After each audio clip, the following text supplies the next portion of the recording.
BYD Uzbekistan Factory'da Avtosanoat tizim korxonalari HR xodimlari o'rtasida yildan-yilga an'anaga aylangan HR konferensiyani qabul qildik. Asosiy samaradorlik ko'rsatkichlari KPI yo'nalishida BYD tajribasi bilan o'rtoqlashdik. Bugungi birgalikda yuksalamiz shiori ostidagi HR konferensiyasi juda ham har doimgidek katta ko'tarinki kayfiyatda o'tyapti.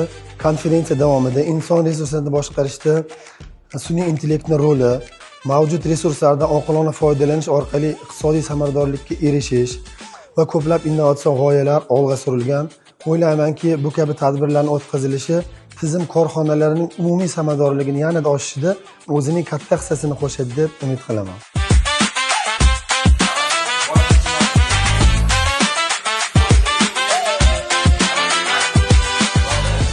Men birinchi marta kelishim BYD zavodiga, juda ham taassurotlar zo'r.